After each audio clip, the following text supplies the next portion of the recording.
तो prehistoric to modern topic के part 7 में आपका स्वागत है। ये सारा कुछ आपको पता है, इसलिए पहले क्वेश्चन की तरफ डायरेक्टली बढ़ते हैं, जो कि रहा है आपके सामने। बोला who among the following road on the original homeland of the Aryans. तो देखो आर्यंस का ओरिजिनल होमलैंड कौन है, इसके बारे में बहुत सारे लोगों ने बहुत सारी टिप्पणियां की।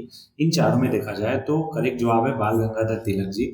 इन्होंने अपनी book Arctic home of Vedas में ये सजेस्ट किया कि जो आर्यंस का होमलैंड था ना, वो आर्कटिक रीजन था, वो वहां से आए हुए थे, है ना।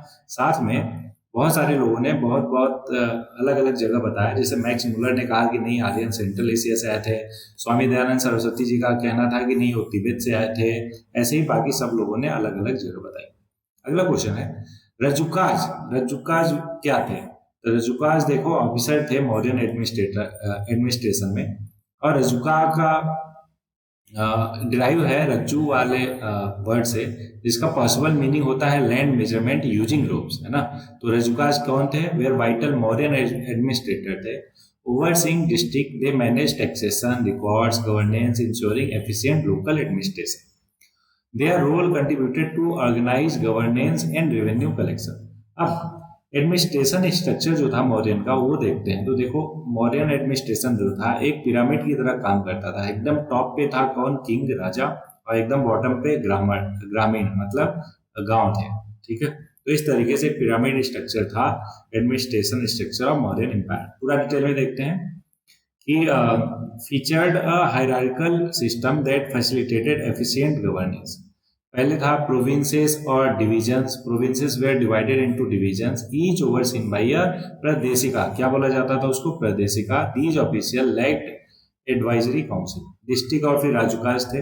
Division were further divided into district led by राजुका. उनको लेड कौन करते थे? राजुकाज। राजपा मैनेज करते थे लोकल गवर्नेंस, टैक्सेशन और रिकॉर्ड्स।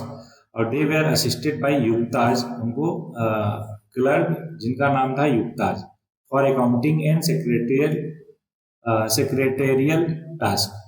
अब सब डिस्ट्रिक्ट एडमिनिस्ट्रेशन क्या बोलता है कि डिस्ट्रिक्ट जो है वो स्मॉल ग्रुप में डिवाइडेड थे। 5 से लेकर 10 विलेजेस को मिला के एक डिस्ट्रिक्ट बोला जाता था। और हर एक ग्रुप जो है सुपरवाइज किया जाता था by Sthanika responsible for tax collection. Gopal supported Sthanikas by maintaining accurate records और accounts. विलेज गवर्नेंस की बात किया जाए तो village was the smallest administrative unit led by a ग्रामीणाज, या फिर जिसको ग्रामिकाज बोलते थे। Village decisions were made in consultation with ग्राम वृद्धाज या फिर विलेज एल्डर्स। ओवरऑल स्ट्रक्चर की बात करें तो मैंने जैसा कि बताया मॉडर्न एडमिनिस्ट्रेशन स्ट्रक्चर जो है रिसेंबल करता है एक पिरामिड की तरह, जिसके टॉप पे जो है किंग होता है और ग्रामीणी एट द बेस। Variation in administrative control existed across different regions with the central provinces कहाँ था? Capital Magadh under stricter royal supervision. भाग और बलि। भाग और बलि क्या थे? तो भाग और बलि थे सोर्सेस ऑफ रेवेन्यू। कि भाग, 1 भाग, 2 भाग, 4 भाग, ऐसे, राइट। तो भाग का मतलब हुआ कि कुछ पर्टिकुलर हिस्सा जो है रेवेन्यू के तौर पे आपको देना है। और वहीं पे बलि भी था कि कोई लैंड या फिर कुछ वैल्यूएबल चीजें जो है आपको देना है। किसको? उस टाइम के किंग को। तो भाग मैंने बता दिया। ये सारा कुछ क्या है? एंशिएंट हिस्ट्री के रिस्पेक्ट में सोर्सेस ऑफ रेवेन्यू के तरीके हैं। भाग एक टर्म था, यूज किया जाता था शेयर और portion of the agriculture produce या फिर wealth that was contributed as revenue या फिर टैक्स। ठीक है। और वहीं पर अगर बलि की बात करें तो ऑफरिंग या tribute made to the ruling authority. These offering could include goods produce या फिर even monetary contribution. Bali was a way for subjects to acknowledge the authority of the ruler or provide resources to the administrator. अगला है आजीविका sector was founded by. तो देखो आजीविका sector जो है ऐसा माना जाता है कि वो मखाली गुसाला द्वारा फाउंड किया गया था और एक क्लोजली एसोसिएटेड है जैन गुरु से। और ये पर्टिकुलर सेक्ट जो है बहुत सालों तक सरवाइव किया लगभग 1600 ईयर्स, और ये 14th सेंचुरी में आके, है ना, एंड हुआ। और तमिलनाडु, कर्नाटका, साउथ के कुछ रीजन में वो 14th सेंचुरी AD तक भी, है ना, एग्जिस्टेंस में रहा। तो क्वेश्चन पूछा था किसने फाउंड किया, तो मखाली गुसाला जी ने। और ये जो है जिंदा थे कब? सेम टाइम जब महावीरा और गौतम बुद्ध थे। और ये महावीरा के स्टूडेंट रह चुके हैं 6 सालों तक, ऐसा जैन टेक्स्ट में, है ना, पढ़ने को मिलता है। और आजीविका आइडिया, है ना, को फॉलो लोगों ने कब किया? जब मौर्यन एम्पायर बिंदुसारा जो है चार्ज में थे। He was the father of emperor Ashoka. कौन? Bindusara. After Asoka became a Buddhist, the Ajivika beliefs became less popular, but they managed to survive for another 1600 सालों तक। कहाँ पे? तमिलनाडु और कर्नाटका जैसे साउदर्न पार्ट ऑफ इंडिया में। However this group finally ended in 14th century AD में। अगला question, which site of Indus valley is now in Pakistan? तो देखो कालीबंगम तो हमारे यूपी नहीं, इंडिया राजस्थान में है, हड़प्पा पाकिस्तान में है, और लोथल गुजरात में है, और आलमगीर जो है मेरठ यूपी में है। ठीक है, तो कौन सा पाकिस्तान में है? हड़प्पा की साइड जो है अभी पाकिस्तान में है। वेस्ट ऑफ साहिवाल 24 किलोमीटर लगभग, और बाकी सारा कुछ बता ही दिया, इसलिए आगे बढ़ते हैं कि आयुर्वेदा जो कि साइंस ऑफ लाइफ, आयुर्वेदा का मतलब क्या हुआ? Science of life appear first in, किसमें अपीयर होता है? करेक्ट जवाब है अथर्ववेद में अपीयर होता है। क्यों? क्योंकि ये क्या है? आयुर्वेदा का मतलब साइंस ऑफ लाइफ है ना। Life and word Veda is meaning to know, है ना। जो आयुर्वेदा है उसमें जो आयुर है उसका मतलब है लाइफ, और वर्ड वेदा का मतलब है कि जानना, है ना। तो लाइफ को जानना को आयुर्वेदा बोलते हैं। साइंस ऑफ लाइफ है जो कि एक मेडिकल सिस्टम प्रैक्टिस किया जाता है इंडिया, श्रीलंका और नेपाल में। आयुर्वेदा सबसे पहले अपीयर हुआ अथर्ववेद में, और most treatment related to good health और disease are available in this Vedic book. अब उपवेदा की बात करें, उपवेदा या फिर उपवेद रेफर करता है traditional science technical literature which have no connection whatever with the Shruti या फिर revealed Veda. The four Upavedas are as follow. कौन कौन से चार उपवेदा हैं? एक तो आयुर्वेद मैंने बता ही दिया, दूसरा है धनुर्वेद, नाम से ही लग रहा है धनुर्विद्या में निपुण है ना, साइंस ऑफ वॉरफेयर कहते हैं इसको, और एसोसिएटेड है यजुर्वेद से। गंधर्व वेद की बात करें तो डील करता है with various aspect of aesthetics including art form like music, dance, poetry, sculptures, erotic etcetera.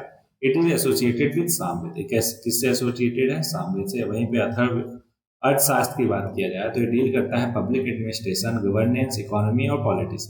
ये एसोसिएटेड है अथर्ववेद से। तो पहला और चौथा अथर्ववेद से रिलेटेड है, और बाकी धनुर्वेद जो है यजुर्वेद से है, और गंधर्व वेद जो है सामवेद से रिलेटेड है। होपफुली चारों आपको बहुत ही अच्छे से क्लियर।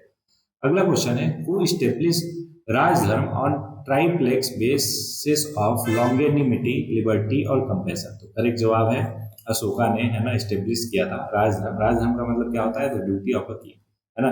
ये इंक्लूड करता है सब्जेक्ट जैसे वेलफेयर, सिक्योरिटी, जस्टिस और maintaining the social order. The one who established Radharam based on the principle of forbearance, freedom और compassion कौन था? वो अशोका था। ठीक है, चलो आगे बढ़ते हैं। इन दी ऋग्वैदिक पीरियड पीपल बिलीव करते थे मेनली किस में? तो करेक्ट जवाब है सेक्रीफाइस एंड रिचुअल्स में, क्योंकि वो सबको पूजते थे, है ना। अग्नि, इंद्र, नेचर, है ना, हर एक को पूजते थे। तो early Vedic period follow a simple mode of worship. They worship the forces of nature जैसे sun, fire, wind, dawn, water, rain god, Indra or earth. Their religion primarily consists of some form of obligation and prayers.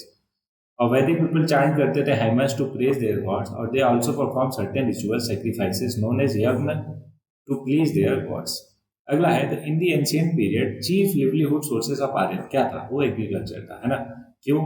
क्योंकि most of मतलब सारे के सारे Aryans जो है वो pastoralism थे, और एग्रीकल्चर उनका मेन सोर्स ऑफ लिवलीहुड था। और वो क्लियर करते थे न्यू लैंड फॉर कल्टीवेशन, जहाँ पे वो प्रोड्यूस कर पाए वीट, बार्ले और rice. They also produce other product जैसे कि कॉटन, ऑयल सीड, और इरिगेशन फैसिलिटी डेवलप किया गया उस टाइम पे वेल्स और कनाल्स पे। अगला है, बिगनिंग ऑफ आइडल वर्शिप जो है कंसीडर कब किया जा सकता है? करेक्ट जवाब है प्री आर्यन के टाइम से ही आइडल वर्शिप होता आ रहा है। क्यों? क्योंकि आपने इंडस वैली सिविलाइजेशन में देखा होगा, है ना, कि कुछ मूर्तियां हमें मिली वहां से।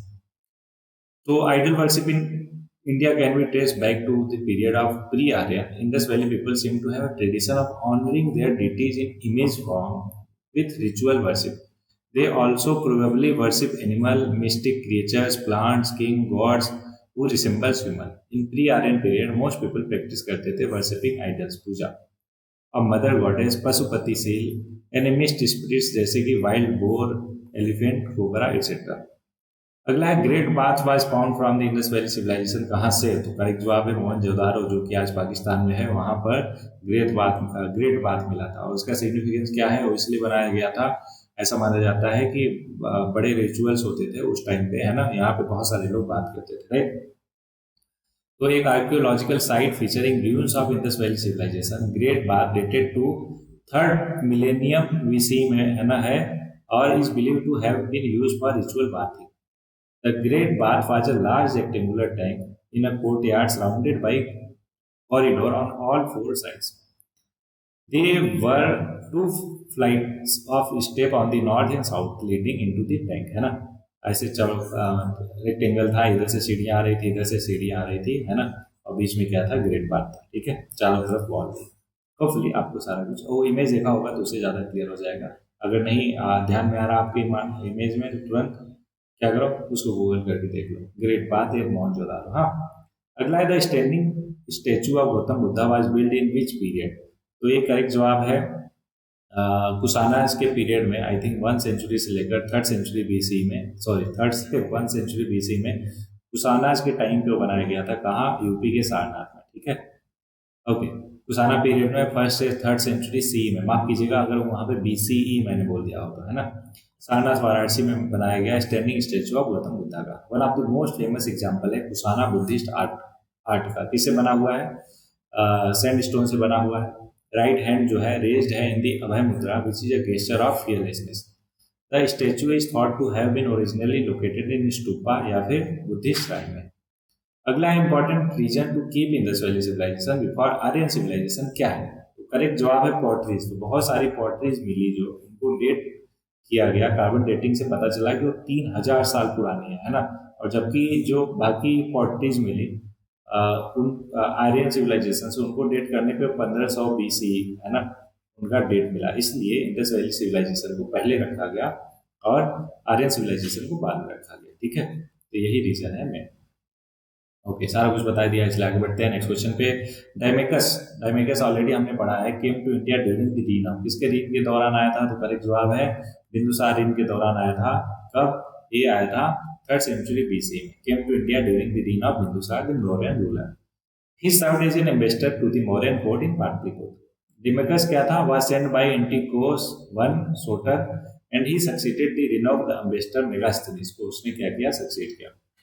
Both Dimachus or Megasthenes wrote extensively about India. Although their works are now lost, they provided various accounts of Indian geography and culture, some of which were considered fanciful या फिर exaggerated, कि बहुत बड़ा चढ़ा के लिखा है उन्होंने, ठीक है। तो इतने क्वेश्चन थे इस लेक्चर में, होपफुली एक क्वेश्चन आपको क्लियर होगा। सो आज के लिए कोट है कि life is either a dairying adventure और नथिंग एट ऑल। तो कहते हैं ना कि अगर आपके जीवन में, है ना, रिस्क नहीं है, एडवेंचर नहीं है, तो इसका मतलब आप जीवन को जी नहीं रहे हो बेहतर ढंग से। तो इसलिए अगर आपको बेहतरीन ढंग से जीवन को जीना है तो उसमें एडवेंचर, है ना, रिस्क लेकर आइए, ठीक है। तो इन्हीं शब्दों के साथ इस लेक्चर में इतना ही। तो एडवेंचर करते रहिए, पढ़ते रहिए, आगे बढ़ते रहिए।